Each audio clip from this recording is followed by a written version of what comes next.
Hi, I'm Rachel from Little Bird Quilting, and today in this episode we're going to be creating this block.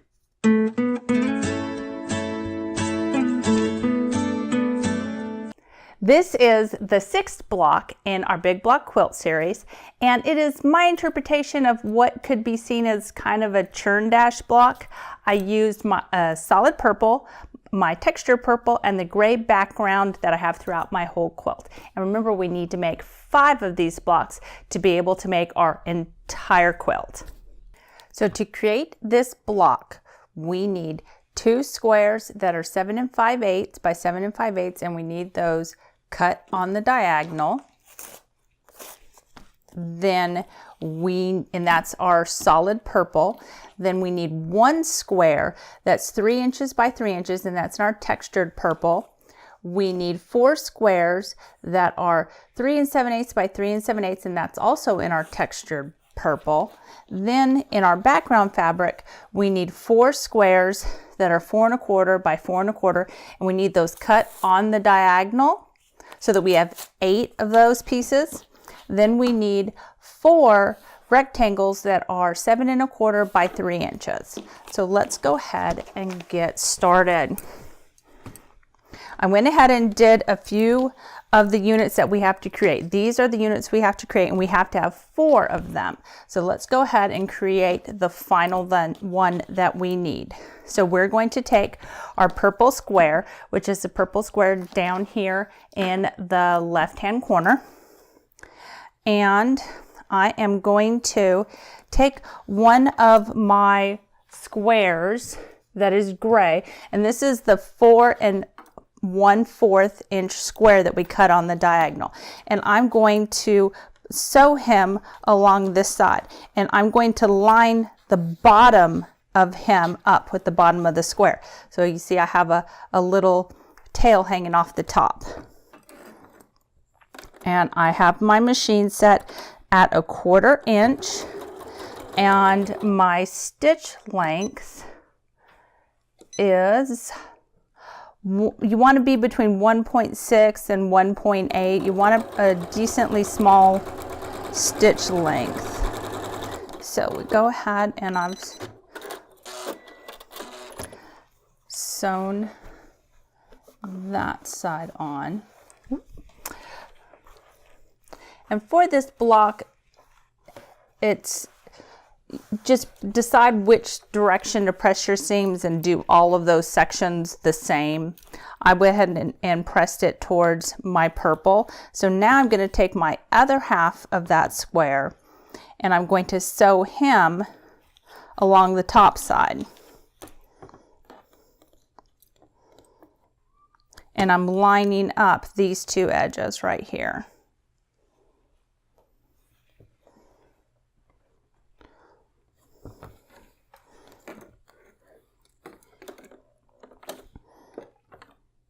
Make sure that nothing moved around when I flipped him over. And we're going to sew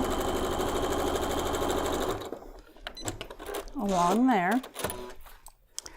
And going to press. I starched my gray fabric a little bit too much, so he's wanting to stand up and not do what I want him to do, but just got to give him a good press. Okay, so basically I've created half of a square. So now I want to attach my giant purple triangle to him. So I'm going to use my bottom corner to try and line it up as best I can. And I always choose to sew on the side that already has seams. If I have a solid piece of fabric, I like to have that against the bed of the machine. Get that lined up and push him up a little. And now let's sew down to our center section. And then I'm going to line up the other corner.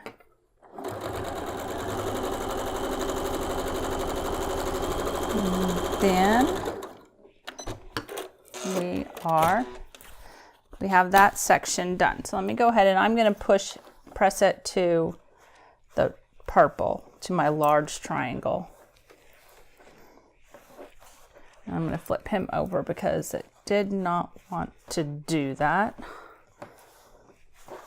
Okay, so now I have all 4 of my sections. I'm going to lay this out. I always like to lay it out because I tend to sew things where they're not supposed to be. So there's what we're going to be creating. So I'm going to go ahead and sew my 7 1/4 by 3 inch to one of the 4 sections that we created. Going to line that up.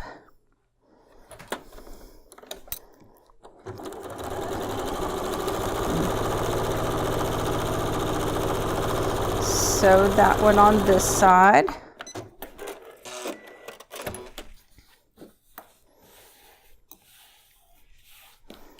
Now I'm going to sew this one to the middle section. Let's see. Line that up. Looks like I'm a little short, or maybe I didn't cut that right. I'm hoping it'll be okay. Let's see. I'll take a look at that corner when we're done. It's a little off, but I think it'll be okay. So now we're going to sew our middle square. This is our 3 inch square to the middle section.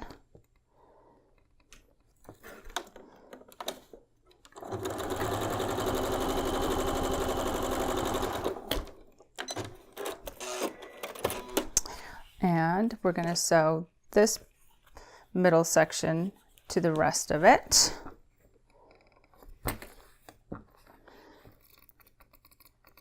Get that all lined up. I had a really hard time finding purple fabric that matched, a textured and a solid. I was trying to do this whole quilt from fabric that I had in my stash, but for some reason I did not have 2 purples that coordinated with each other. So I did have to run to the store and purchase purple fabric. So that was the only fabric that I went and bought specifically for this quilt. The rest I had in my stash. So now I'm going to connect this bottom section. Then I'm really excited. I've been trying to think of how I want to quilt this quilt. I really think I'm thinking wavy lines. So if you have any ideas, let me know in the comments below. But I'm really think I'm gonna do that. So there's there. So now I am gonna iron these because I want this middle seams for this middle section. I want them to be, I want the seams going out, and then I want these seams going in.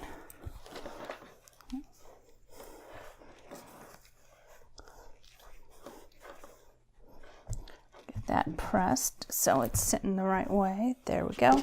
One more. Get this pressed. Okay, so now we're going to sew these 2 together, and I'm going to use that middle section to line up and nest those seams together. And I really like this block.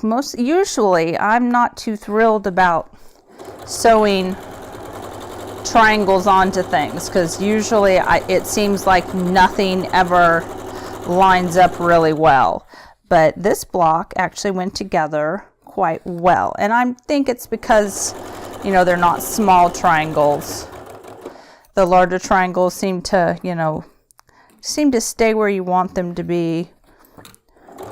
Smaller always means harder. which is why, you know, big blocks are not only cool because you can do them quickly and get some neat effects, but they also, you know, are, you know, you have larger pieces to work with, which doesn't necessarily mean they're going to be easier, but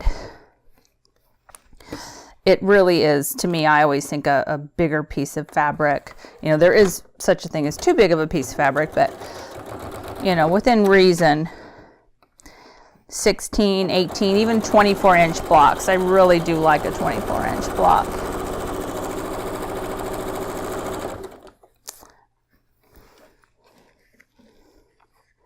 Alrighty, this is our last seam, making sure it's lined up to the best of my abilities.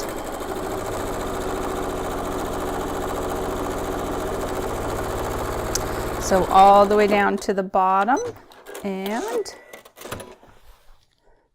there is our 6th block in our Big Block Quilt series. So this has been our final block in our Big Block Quilt series. Don't forget, you need to make 5 of them. I just have 1 more to do. I'm going to sit down and get that done. I am really excited about this. I hope you guys have enjoyed this little quilt series. Hopefully you have subscribed and liked, and if you have any suggestions for anything you'd like for me to do some tutorials on, go ahead and leave that information in the comments. Thank you for watching. Bye-bye.